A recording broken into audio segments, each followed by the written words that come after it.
എന്നാൽ ദൈവത്തെ സ്നേഹിക്കുന്നവർക്കും നിർണയപ്രകാരം വിളിക്കപ്പെട്ടവർക്കും തന്നെ സകലവും നന്മയ്ക്കായി കൂടി വ്യാപരിക്കുന്നു എന്ന് നാം അറിയുന്നു.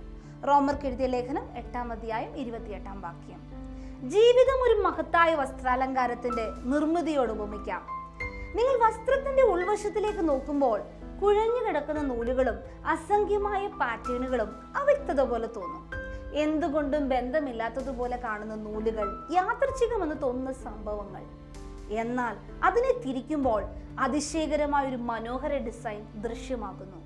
അങ്ങനെ തന്നെയാണ് ദൈവം നമ്മുടെ ജീവിതത്തിലും പ്രവർത്തിക്കുന്നത്. ജീവിതം വേദനയുടെയും സങ്കീർണതകളുടെയും അസാധാരണ കൂട്ടായ്മയാകുമ്പോഴും ദൈവമെല്ലാം ഒരു മഹത്തായ ഉദ്ദേശത്തിലേക്ക് നയിക്കുന്നു. നമ്മുടെ സന്തോഷവും ദുഃഖവും, വിജയവും പരാജയവും, നഷ്ടവും നേട്ടവും എല്ലാം ദൈവത്തിന്റെ കൈകളിൽ അർത്ഥവത്താകുന്നു. അവൻ നമ്മെ രൂപപ്പെടുത്തുന്നു, നാം തളരാതെ നിൽക്കാൻ ശക്തിപ്പെടുത്തുന്നു, നമ്മുടെ ജീവിതം ദൈവിക ഉദ്ദേശത്തിലേക്ക് നയിക്കുന്നു. അതിനാൽ ഇന്നത്തെ പ്രതിസന്ധികൾ കൊണ്ട് നാം നിരാശരാകേണ്ടതില്ല. നെയ്ത്തുകാരനായ ദൈവം നമ്മുടെ ജീവിതത്തിന്റെ ഓരോ നൂൽ പോലും നിർദ്ദിഷ്ടമായ സ്ഥാനത്ത് എടുക്കുന്നുണ്ട്. ഒരു ദിവസം നാം പിന്നോട്ട് നോക്കുമ്പോൾ ദൈവം നെയ്തെടുത്ത അതിമനോഹരമായ മാസ്റ്റർ പീസ് കാണാം. ദൈവം നമ്മളെ അനുഗ്രഹിക്കട്ടെ.